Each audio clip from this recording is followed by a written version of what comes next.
Damos un programa por la libre información, nuestra república y la democracia. Idea y producción de Organización Libertas, www.libertas.uy. Muy bien, seguimos por CX30 Radio Nacional, 11:30 AM por aire, radionacional.com.uy por internet para el mundo. Estamos en Facebook, en donde estamos, en X también, arroba en donde estamos, Instagram, en donde estamos Uru, tenemos nuestro tweets también en Instagram, y nuestro canal YouTube, mirá en dónde estamos. Este canal tenés que entrar, vas a ver ahí el botoncito de suscribirte, te suscribís, es gratis, apretás el botón y ayudás a Libertas a difundir todos estos análisis, todas estas propuestas, esta defensa por nuestra democracia, nuestra soberanía, nuestro Estado de Derecho, nuestras ganas de ser orientales, nuestra libre voluntad de emprender un compromiso con nosotros mismos, la capacidad de tener un proyecto propio, la capacidad de ser una sociedad que se sienta integrada por tener un proyecto propio en común y que ese proyecto propio en común sea bien definido en sus características filosóficas como principio, la libertad individual, la libertad de cada uno de nosotros, la protección, el cobijo de nuestras familias, artículos 40, 41, 42 de la Constitución, la separación de poderes, que el poder judicial sea un poder eminentemente técnico, independiente, que nos brinde garantías de un proceso como corresponde, si acaso nos vemos en la triste situación de ser sometidos a una instancia judicial en lo penal, por ejemplo. Y no estos disparates de jugarretas políticas a ver quién es el más puro, el más bueno, el menos corrupto, haciendo un acting barato.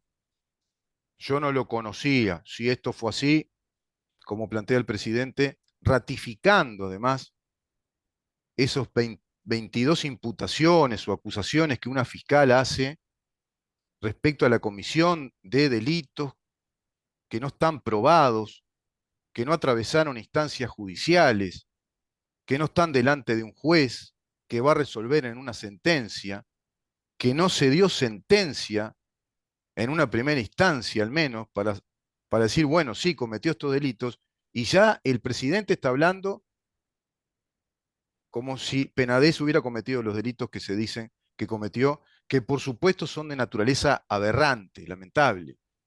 Y sabemos que forma parte de un mundo por su condición de homosexual que muchos no compartimos, que es un mundo sórdido. Pero más allá de la sordidez, es evidente que hay un juego político de precios a pagar por acuerdos que se hicieron y se están pasando factura. Y nosotros quedamos como rehenes de esas facturas que se van pasando e inclusive ciertos comunicadores que confunden a la opinión pública concentrando la mirada del análisis sobre la corrupción en determinados hechos institucionales que son el desenlace engorroso, lamentable, de la verdadera corrupción que es legislativa.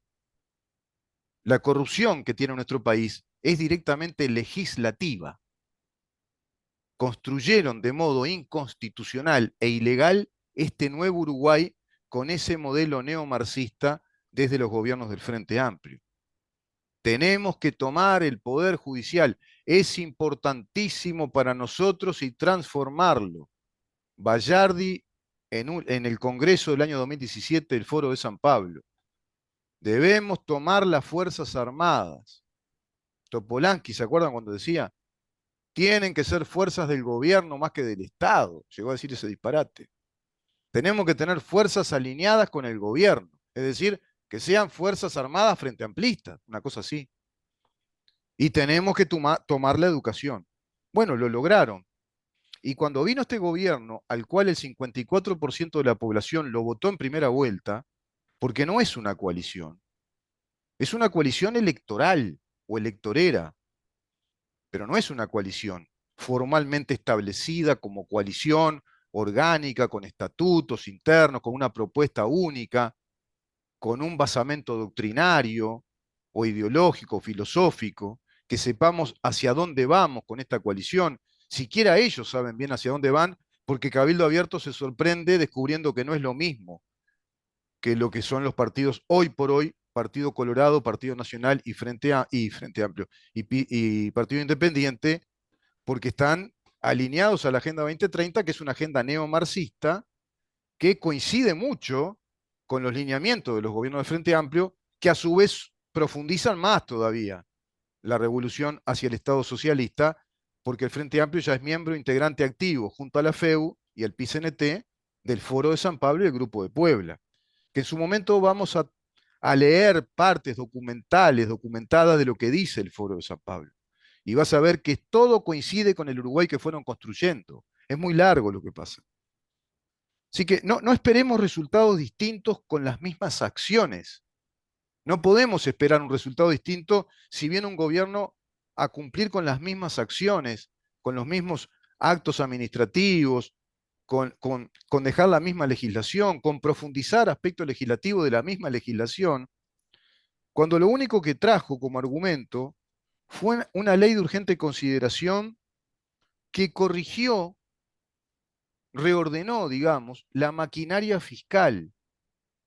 Ese espacio fiscal lo reordenó para organizar de mejor manera el estado distributivo y asistencial que seguimos teniendo, a través del Ministerio de Desarrollo, a través de las políticas de género, a través de la legislación de políticas de paridad, otorgando cuotas, cupos de ingreso, privilegiando por condición de género, cupos de ingreso a la administración pública, privada y a la actividad política, que son preceptivos.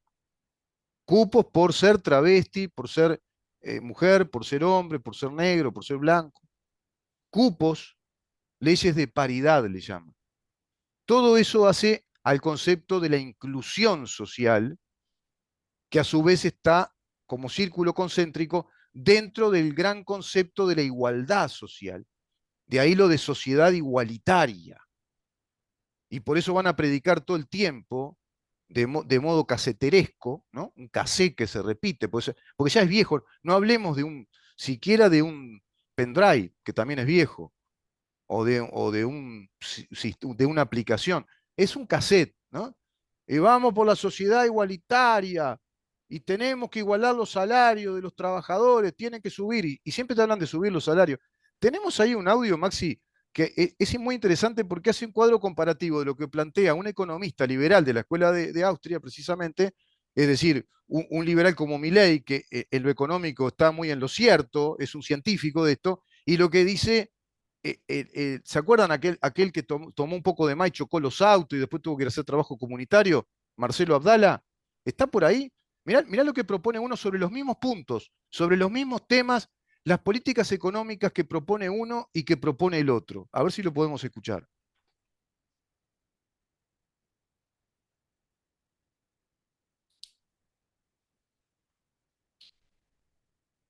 Bueno, vamos a ver, parecería que está un La poquito. necesidad Ahora de la sí. reducción de la jornada de trabajo sin reducción del salario como bandera del movimiento obrero. Javier Milei pidió su derecho a réplica. Hayek, que era tan sabio, decía, si los socialistas supieran de economía, no serían socialistas. Además, habla de reducir la jornada laboral para generar puestos de trabajo. Esto es maravilloso. ¿Por qué entonces no la llevamos a una sola hora, un día?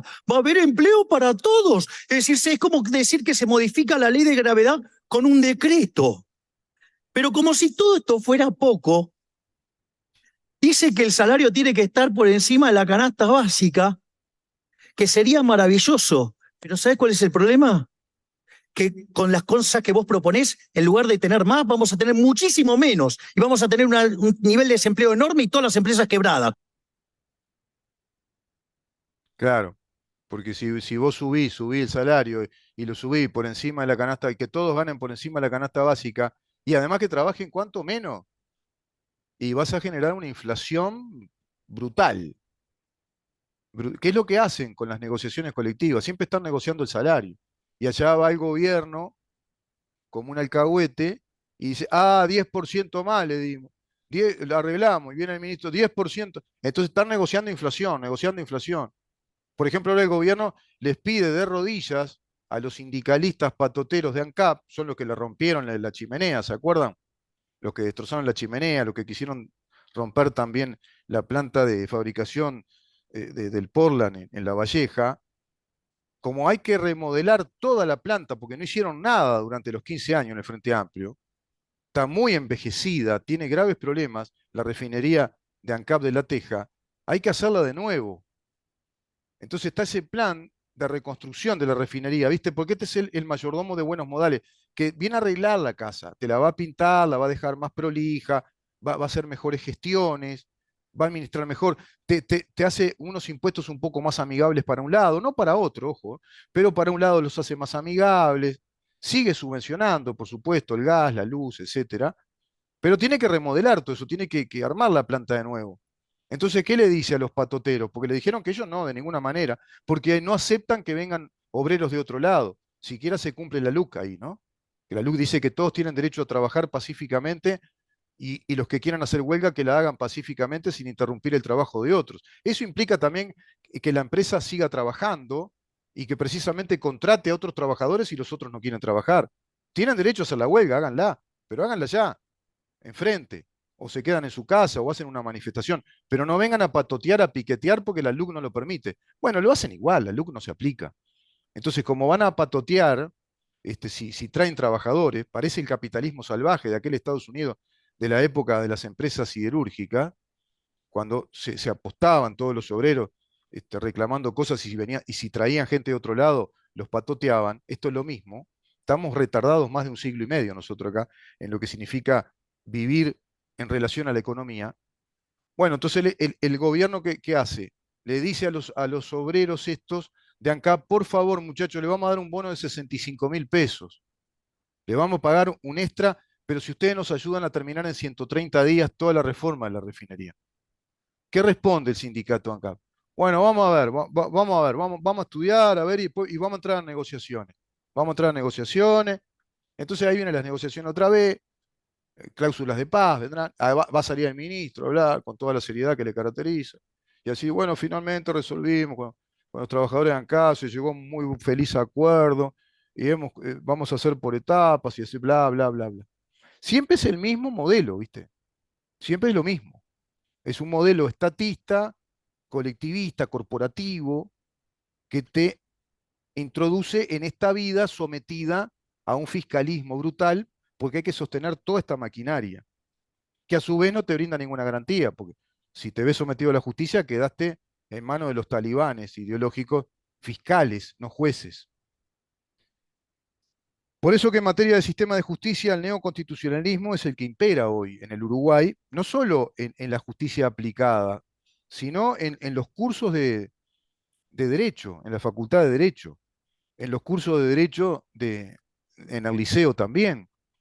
Es decir, la filosofía marxista jurídica, con todas sus ideas, que son ideas economicistas más bien, ideas sociales, de un sistema, piensan un sistema de normas que impongan o propendan a corregir desigualdades estructurales, dicen ellos, desigualdades que genera el sistema capitalista, que sean corregidas por la normativa que plantee igualar social y económicamente a los más afectados, a los más vulnerados, a las comunidades vulneradas, a ciertas minorías, y ahí introducen la ideología de género a través del LGBTQ+, que es ese arcoíris, esa lista de vulnerados, de supuestas minorías que hay que ayudar, que el Estado se tiene que comprometer como si fuera un cometido fundamental del Estado en colaborar con todas esas minorías tan brutalmente segregadas, discriminadas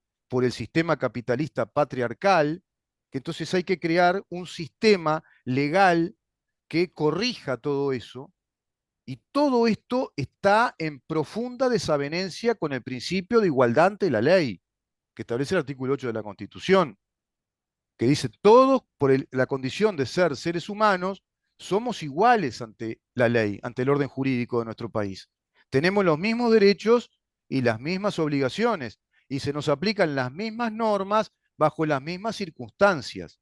Ese es un orden jurídico, que a su vez tiene una escala jerárquica de normas. La Constitución, allá arriba, que es la que mandata, la que establece los principios generales para que las leyes que la interpretan elaboren ese sistema de normas que nos van a regular racionalmente a todos como una nación.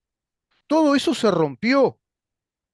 Ahora está pergeñado, diseñado desde organismos internacionales que dicen qué políticas públicas desarrollar, por lo tanto, qué leyes hay que legislar, ya sin consultar la Constitución. La Constitución es un mamotreto en la biblioteca de un viejo jurista que de pronto es una especie de curiosidad. Vamos a consultar al doctor. A ver, ¿se acuerdan de la Constitución? Qué interesante era cuando se hablaba de la Constitución. Ahora no, ahora las leyes tienen que ser más modernas, ágiles, rápidas. Hay que resolver las cosas que se están planteando en el momento. Esto es lo que está pasando con este gobierno. Por lo tanto, está muy comprometida la situación electoral de este gobierno hacia el año que viene, porque es un más de lo mismo, con mayor corrección fiscal, ordena el país de mejor manera, digamos, desde el punto de vista administrativo. Es un gobierno en ese sentido más light, porque todavía podemos hablar estas cosas, todavía todo esto se puede decir. No sé, no creo yo que si el Frente Amplio gana el gobierno, yo pueda estar acá y hablar lo que estoy hablando. No creo.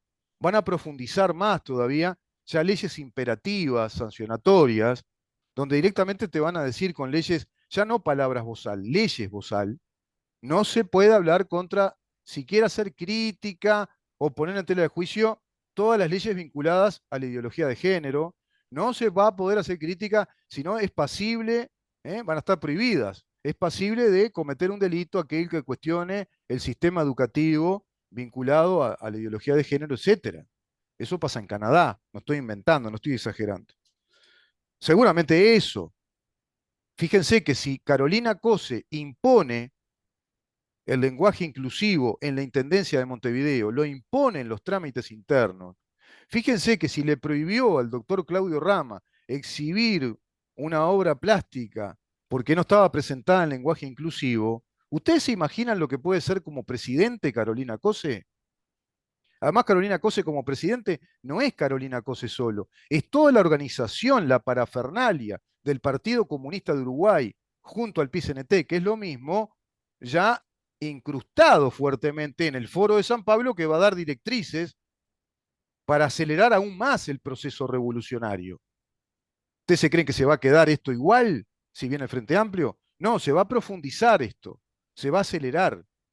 Lo que hizo este gobierno de algún modo es ralentizar, moderar la marcha de este devenir hacia un modelo de Agenda 2030, pero a su vez radicalizado en el modelo Foro de San Pablo, que es mucho más carnívoro que el de la Agenda 2030. Ese es el dilema que está teniendo el público uruguayo, el pueblo uruguayo, y lo tiene que saber cuando venga el periodo electoral del año que viene y en ese devenir tengan que decidir qué van a hacer con su voto. En este contexto, lo que va a replicar predominantemente como, digamos, argumentos electorales del debate, desde el PICNT-FA va a ser el caso astesiano, van a insistir con lo de astesiano, quizá un poco lo del agua salada, ahí lo tocarán un poco, el tema Marcet, de pronto, este tema Penades va a ser la vedette de la propuesta, digamos, frente amplista de la indignación moral que ellos van a manifestar respecto al gobierno de corrupción que ha sido este gobierno, porque después de lo de Astesiano, mirá lo que viene lo de Marcet y mirá ahora lo de Penades, todo eso lo van a insistir y replicar, y además tuvimos tanto tiempo con el agua que no era potable, ponele, y a su vez, este gobierno dispara, como si fuera un dispositivo prácticamente en contra, una reforma jubilatoria que es una reforma de la paramétrica, aún más de lo mismo, de un sistema de reparto que profundiza en algún aspecto el sistema mixto del ahorro, del capital ahorrado, de la capitalización del ahorro, pero que dispara este plebiscito que va a plantear el PICNTFA. Este plebiscito inconstitucional, planteando la prohibición directamente de la actividad de empresas privadas como Sura y Capital AFAP para que desarrollen precisamente el asesoramiento, el emprendimiento empresarial de los ahorros y capitalizaciones de uruguayos, privilegiando quizás solamente a la empresa estatal, creo que República FAP, ¿no? Que además es la fusión de 3 empresas inconstitucionalmente establecida, que es la fusión del Banco Seguro del Estado con el Banco República y el BPS. Son 3 empresas públicas que están fusionadas como si fueran una sociedad anónima. Eso es inconstitucional también.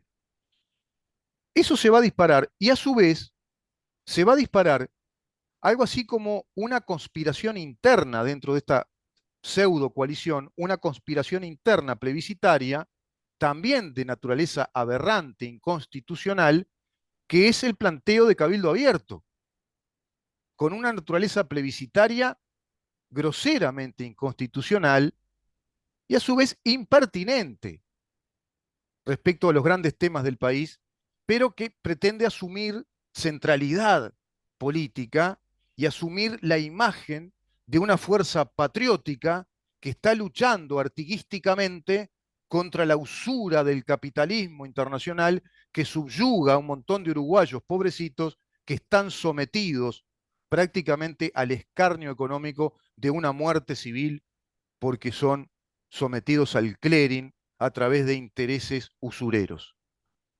Todo ese relato, ese invento, no tiene asidero en los hechos, y menos respecto a plantearlo como una norma constitucional.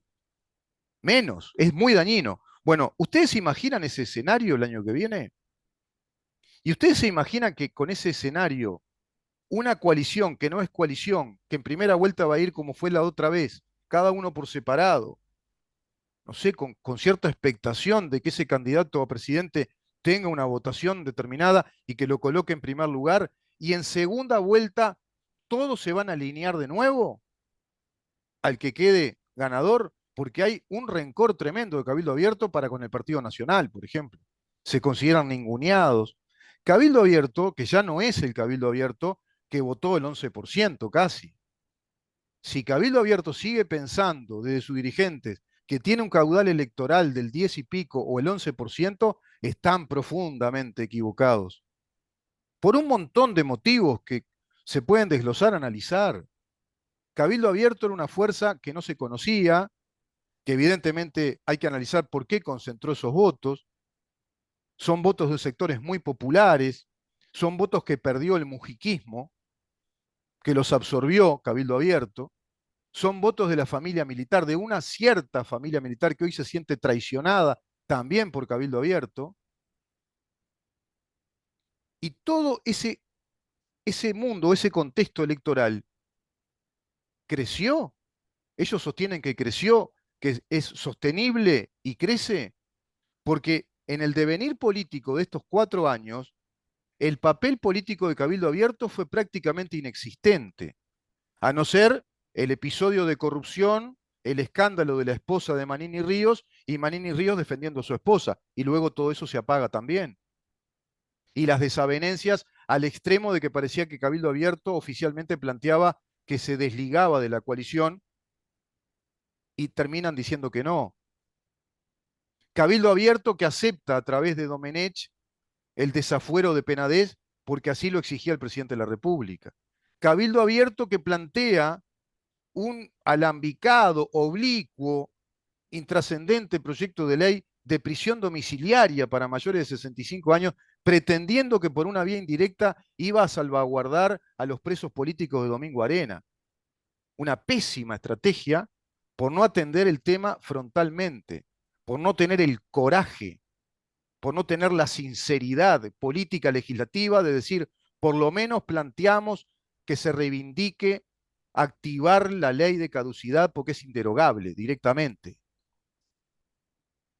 Por lo tanto, creo yo que en el devenir de una fuerza muy apagada, que no ha sido relevante en la gestión de este gobierno, cabe suponer o deducir que el caudal electoral bajó muchísimo.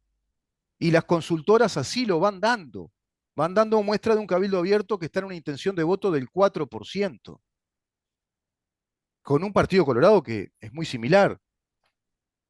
Fíjense que para realmente tener posibilidades de ganar en este balotaje que viene en las elecciones, tiene que esta coalición de gobierno, si se sostiene, si logran reunirse, sostenerse y renovar algo y un planteo distinto del que están haciendo como gobierno, van a tener que en primera vuelta superar los 5 o 6 puntos.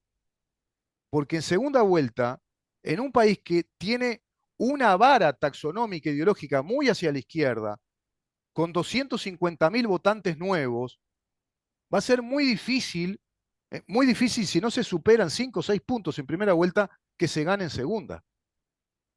En estas últimas elecciones, dieron que el 54% de los componentes del Poder Legislativo son integrados por esa primera vuelta, por el voto de la primera vuelta por separado, que dio un 54% de legisladores a este gobierno que no lo supo aprovechar, no capitalizó ese 54%.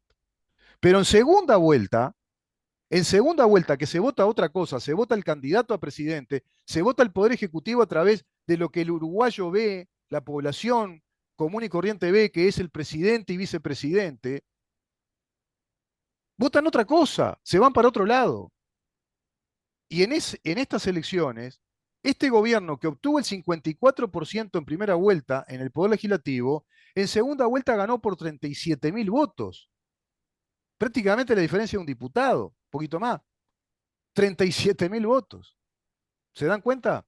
Entonces, claro que está muy complicada, porque el comunismo, como diría Lenin, te gana con propaganda, con eslogans, con 12 frases, con cosas muy simples, por más que a vos te parezcan muy berretas y que no se va a dar eso.